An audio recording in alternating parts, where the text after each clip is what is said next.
Kia ora. My name is Julia Rose and I'm the Partnerships Manager at the Christchurch Foundation. If you've been following our previous few videos, you'll know that we've been having short conversations with some of our nation's smart female leaders about their ideas on how we can emerge from the COVID-19 crisis. So today I'm really pleased to be able to speak with Sue McCabe. Hi Sue. Kia ora, Julia. It's lovely to talk to you. You too. Sue co-founded the Good Registry, which is a social enterprise aimed at simplifying giving. She also co-founded the Community Comms Collective, which matches communications professionals with community organisations who might be looking for volunteer help.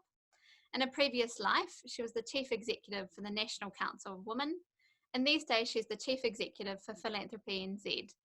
So there's no one else with a better handle on what the pandemic, how the pandemic has been impacting the philanthropic sector.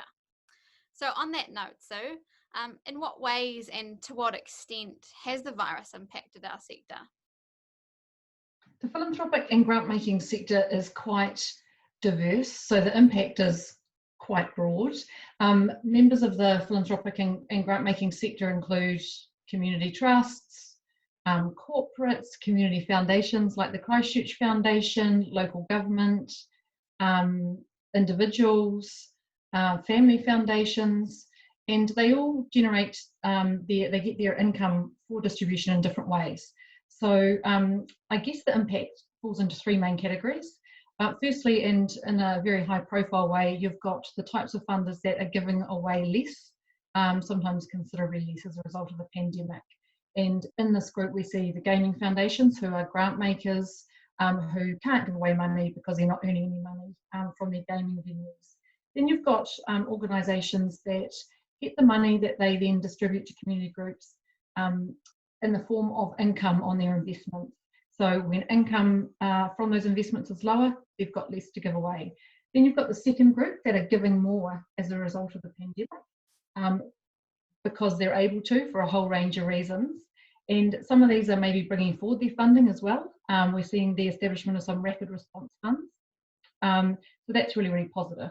And then you've got the third group, which are those that are continuing to give away at the same levels as they always have. And sometimes that's because they've built up cash reserves for a rainy day, and now is that rainy day.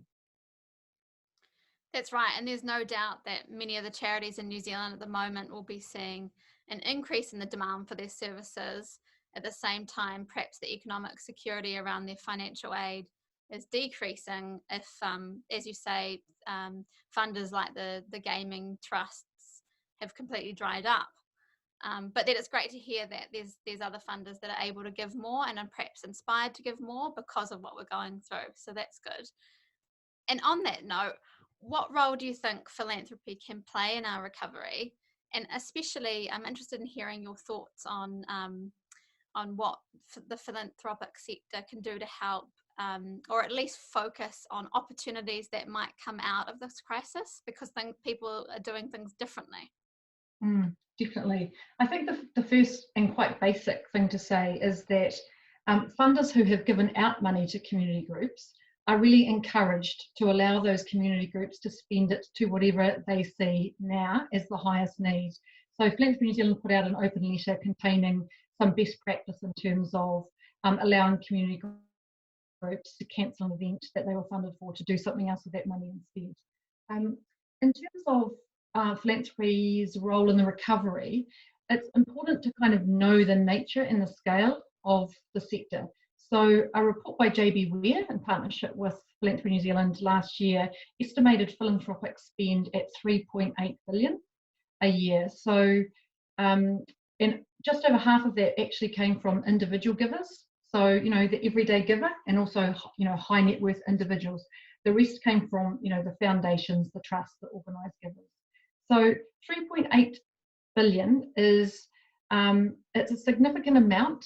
It enables the sector to help not-for-profits achieve mighty things, but it also pales in comparison with government spend. Another fact about the sector is that demand for philanthropic funding has always been more than what can be given out. And who knows whether that situation may even worsen as a result of the pandemic. Time will tell. And I guess the third feature of the sector is there are hundreds of those organised funders, and then you've got the, I don't even know how many New Zealanders who contribute to that massive contribution towards the 3.8 billion on top of that. And so it's a very decentralised system. It's not like government where there is a coordinated response. So that needs to be taken into account as well. I think that a key way that philanthropy and grant making can help the recovery is in terms of community voice and advocacy. So every sector, government, business, philanthropy and grant making, not-for-profits, communities, they only have a partial view of what the need is and what the opportunity is and what's happening. So philanthropy and grant makers need to listen really hard to what the not-for-profits and the communities are telling them and factor that into their decision making, and also bring that to wider decision making tables with government and with business. So we get a really good picture of what is happening and where those opportunities are. Philanthropy and grant making can also fund advocacy, and the advocacy and listening to community voice is important so that we don't fund things that won't work, so that we actually fund things that in a way that communities say will help meet the needs and enable them to take advantage of opportunities. The second role that philanthropy and grant makers can play is in that innovation space. So to generalise, it's sometimes hard for government to fund innovation. I mean, they do it, but where there is a failure, often they can be seen to have failed in terms of their decision to fund that thing. That's a shame, because in order to get innovation, we need to try things and then get learnings from them and try again. So philanthropy and grant making, they can fund innovation, they can fund things that fail, but really then generate learning, which helps us work smarter and see some progress. So not all of the philanthropic and grant making sector is in that space.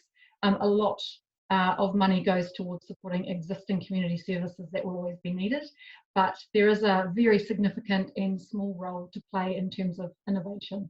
And I guess the third thing that's really, really important is collaboration.